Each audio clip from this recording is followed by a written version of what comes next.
the Bay. It's a new franchise. Season tickets were sold out immediately. I've heard home games are insane. They are. The owners have come out. They said a chip within the first 5 years. So the expectations are high.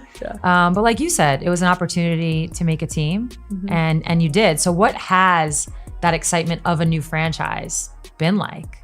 It's been awesome. It's got to be insane. Yeah, it's been awesome. Like, the fans really are so loud. Yeah. Yeah, it has been awesome in Chase Center. And they've been sticking with it the whole game. Like, when we were losing to LA the first game, they stayed the entire time and they cheered us on from the first minute to the last minute. And so that means a lot as a team. Like, seeing your fans stay, like, and cheer for you. They were invested. It was just really cool. And like, you see people in the Bay Area just wearing Valkyrie's gear all the time. It like really feels like people are excited about it. Yeah, it is. It's really, we obviously know it's going to be like a huge learning year for us, but I'm grateful to do it with all of the girls on this roster. Yeah. What if the biggest threat to an athlete's career isn't the competition on the court, but the very system that's supposed to protect them? Imagine working your entire life for a dream, finally making it to the professional stage, only to realize the people around you don't want you to succeed. That's not a missed shot. That's not a tough rookie adjustment. That's sabotage.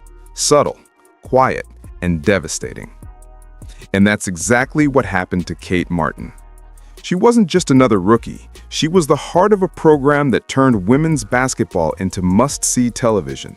A fan favorite, a proven winner, a player who brought crowds to their feet before she even stepped onto a WNBA court. The kind of athlete you'd think any franchise would build around. But the truth? Her very presence was a problem. Her popularity was seen as a threat.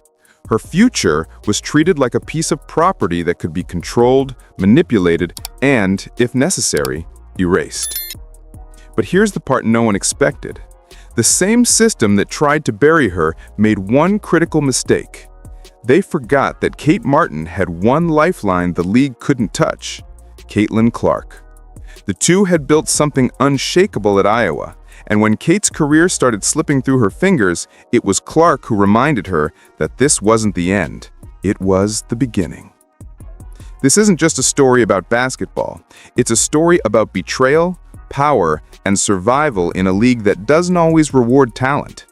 Because behind the polished highlight reels and championship parades, there's a darker side, one that teams would rather you never hear about. And that's exactly what we're about to uncover. Before the drama in Las Vegas, before the expansion draft and the whispers of sabotage, there was Iowa. And Iowa is where the legend of Kate Martin was quietly written long before the cameras ever noticed. Most people think of Caitlin Clark when they hear about the Hawkeyes' rise. And it's true, Clark's logo threes and relentless scoring turned women's college basketball into a primetime spectacle. But what most fans missed is that Caitlin never did it alone. There was always a steady hand next to her, someone who didn't need the spotlight, but made sure the spotlight never burned her teammate out. That someone was Kate Martin. When Caitlin first walked into the gym, she was already a storm. Everyone knew she was going to dominate. She carried herself like a superstar before she ever played a college game. But storms need structure. Lightning needs a conductor. Kate Martin saw that, and instead of being intimidated, she leaned in. She became the bridge between Clark's fire and the rest of the team's foundation. Call her glue, call her the engine, call her the heartbeat. Whatever word you use, the truth is this: without Kate Martin, Iowa never would have transformed into the epicenter of the women's game. She wasn't chasing headlines. She was building trust, building balance, and creating what she later described as relationship equity. That wasn't a buzzword. That was the real value she brought to the court. When emotions ran high, when games got ugly, Kate was the one who could look Clark in the eye, steady her, and remind her that it was just basketball. And while she kept the team together mentally, she was more than capable physically.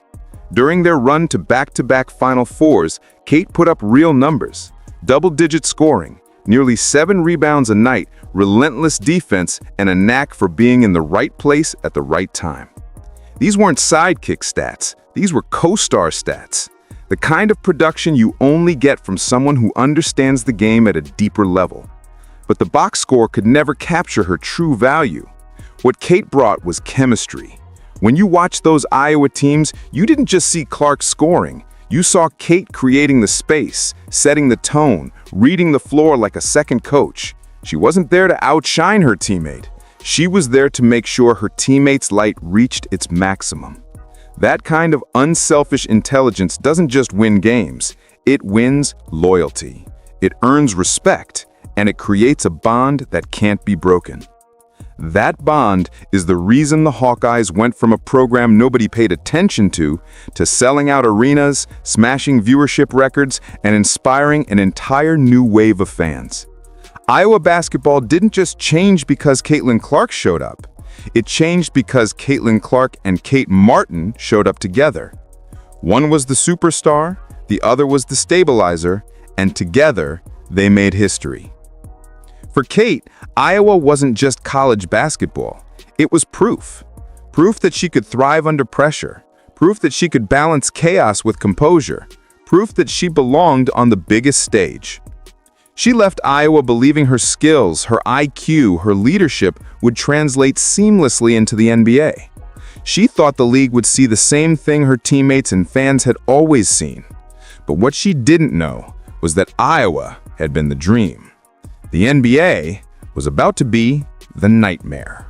But what she didn't realize is that Vegas wasn't offering her a dream. They were setting a trap. At first, the signs were subtle.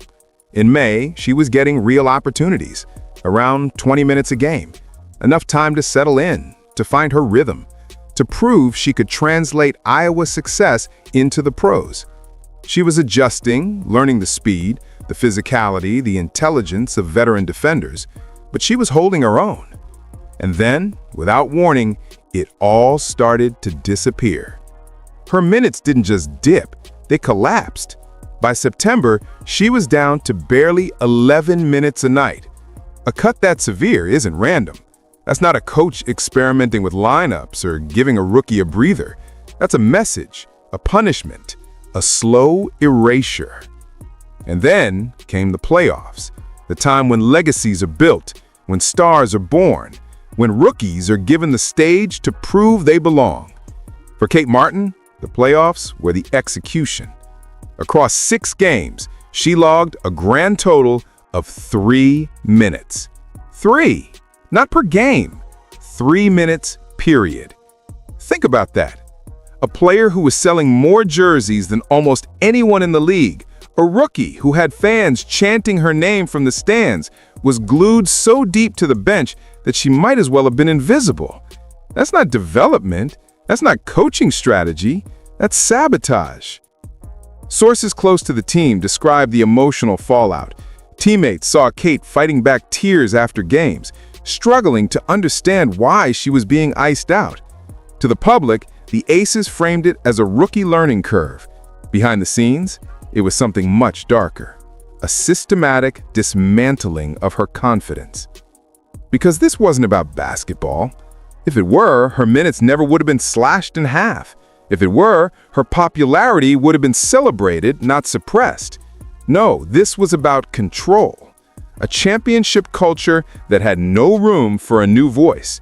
A franchise that decided the easiest way to keep its hierarchy intact was to suffocate the rookie before she could grow. And the cruelest part, Kate still believed it was her fault. She thought maybe she wasn't good enough. Maybe she wasn't adjusting fast enough. Maybe she was letting everyone down. She was blaming herself for a system that had already decided her fate. The same woman who had carried Iowa through the fire, who had balanced Caitlin Clark's chaos with calm, who had earned national respect as one of the game's fiercest competitors, was being told, silently but unmistakably, that none of it mattered here. The fairy tale of draft night was gone. In its place stood a betrayal so deep it nearly broke her. To understand what really happened to Kate Martin in Las Vegas, you can't just look at her box scores. You have to look at the system she walked into, because the Aces weren't just any team. They were a powerhouse built on discipline, hierarchy, and control. From the outside, it looked like excellence. Inside, it was something else entirely. A culture where stepping out of line, even slightly, could end your career. The warning signs were everywhere if you knew where to look. Head coach Becky Hammon, celebrated publicly as a trailblazer, had quietly developed a reputation for running her locker room with an iron grip. Multiple former players described her substitution patterns as unpredictable, her leash as brutally short. Make one mistake, sit down. Miss an assignment, forget the rest of the quarter.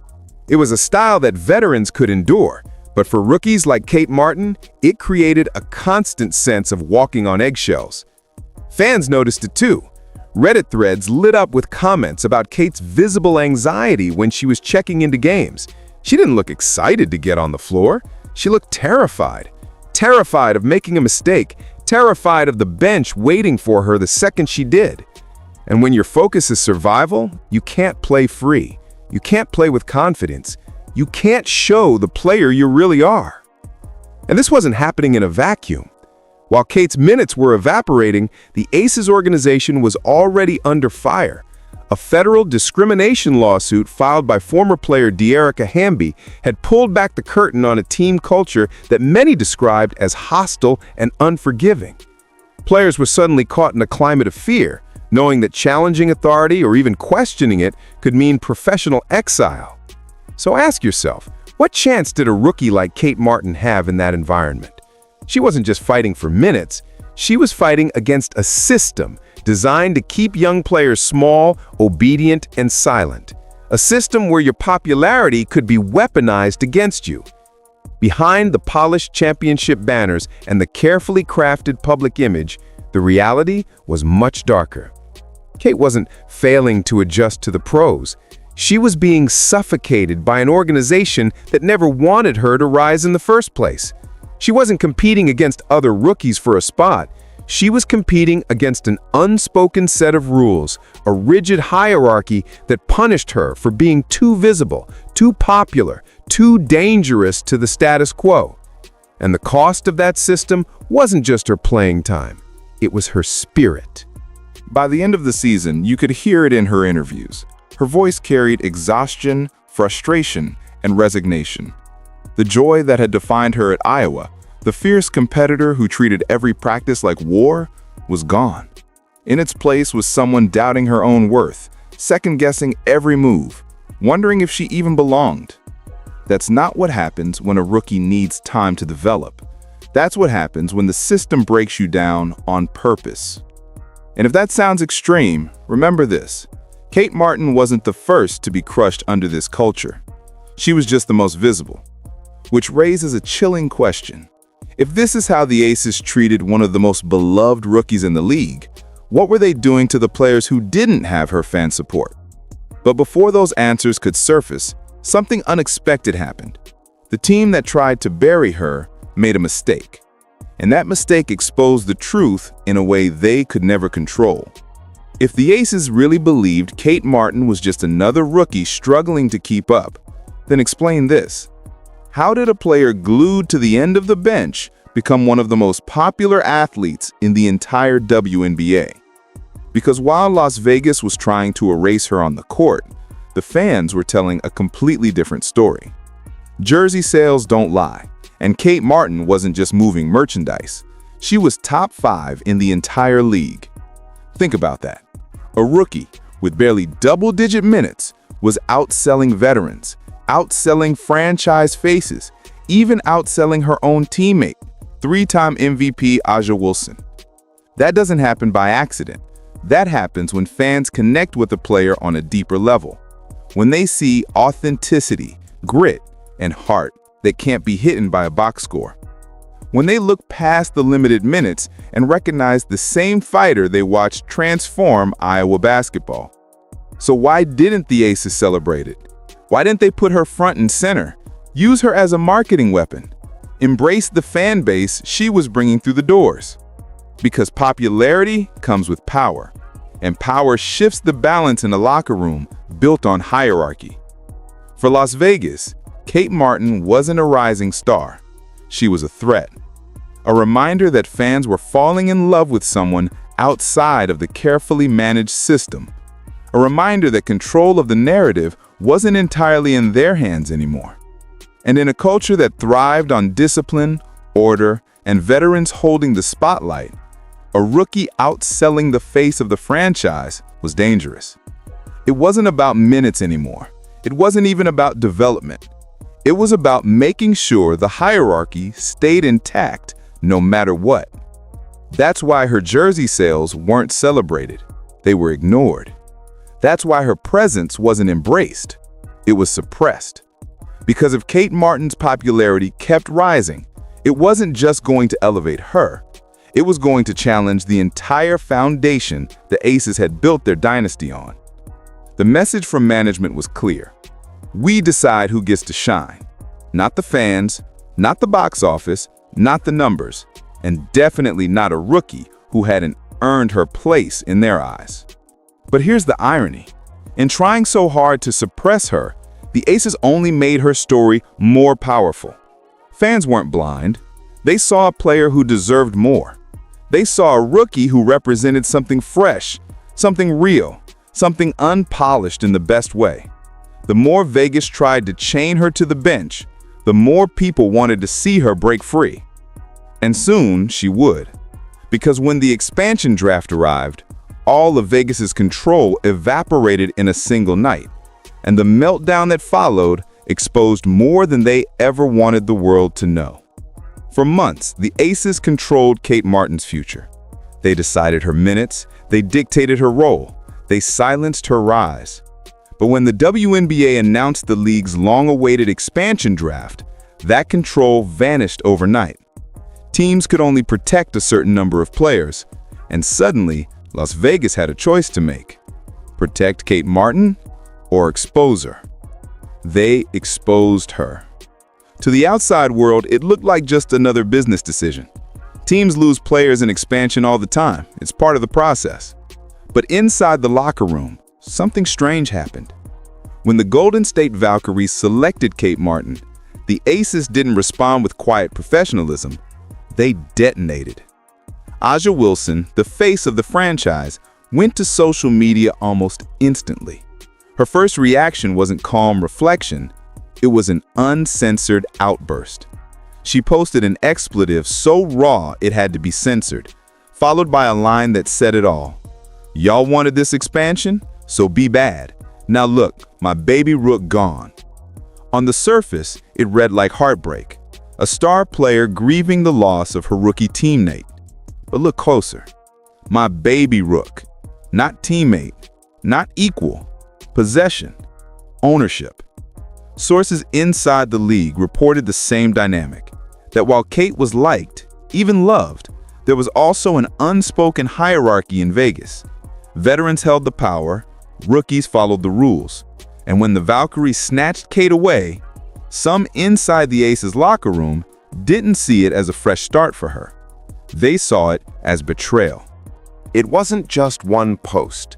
Teammates reportedly lost their minds when the news broke, venting online, texting each other furiously, and framing Kate's departure as a personal slight against the dynasty. But think about that reaction. If she was just a bench player, why the meltdown? If she was just a rookie who hadn't proven herself, why the expletives, the grief, the fury? Because deep down, they knew. They knew Kate Martin was more than the minutes she was given. They knew the fans adored her.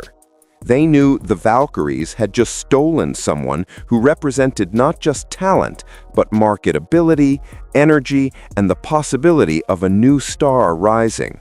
And most importantly, they knew they had lost control. In Vegas, Kate had been contained, her popularity managed, her voice muted. In Golden State, she would be free. Free to play, free to grow, free to connect with fans in ways the Aces had refused to allow. That wasn't just a loss, that was a threat to the entire order.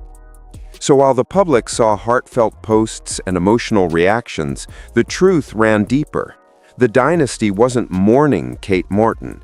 They were mourning the cage they could no longer keep her in. And that's when Kate herself made the move that changed everything.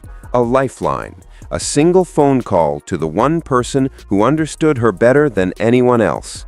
A call that reframed everything and gave her the strength to embrace the next chapter. When Kate Martin hit rock bottom, she didn't call her agent, she didn't call a coach, she didn't even call her family first. She picked up the phone and dialed the one person who had been there since the beginning, Caitlin Clark. To understand why, you have to remember their history. Caitlin wasn't just her teammate at Iowa. She was the storm Kate learned how to manage, the superstar Kate anchored when the lights got too bright. Their bond wasn't built on convenience. It was forged through battles, through long practices, through moments when the weight of the sport felt unbearable. If anyone could understand what Kate was going through in Vegas, it was Clark. And that call wasn't small talk, it wasn't nostalgia, it was desperation. Sources close to the players described the conversation as raw and unfiltered. Kate laid it all out. The shrinking minutes, the suffocating culture, the way her confidence had been dismantled piece by piece. She admitted she felt like she was failing, like maybe the Aces were right about her, like maybe she didn't belong in the WNBA. But Caitlin Clark didn't let her spiral. She didn't feed her false hope either. She gave her the truth, and it cut sharper than anything Kate had heard all year.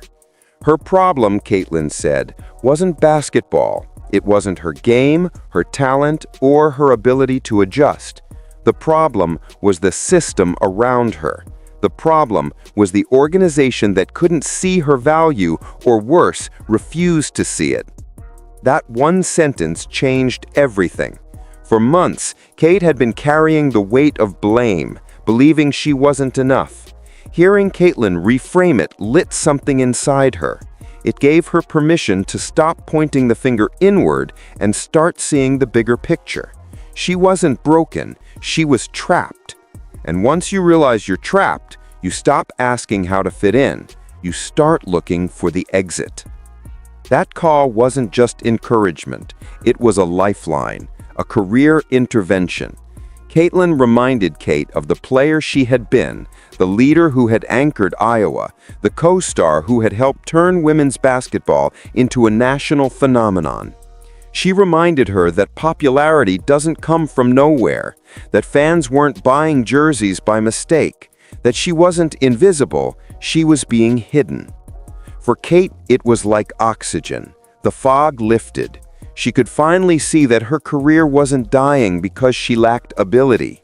It was suffocating because the Aces wanted it that way. And suddenly, the expansion draft didn't feel like rejection anymore. It felt like freedom. But the cruelest part, even then, the Aces didn't tell her directly.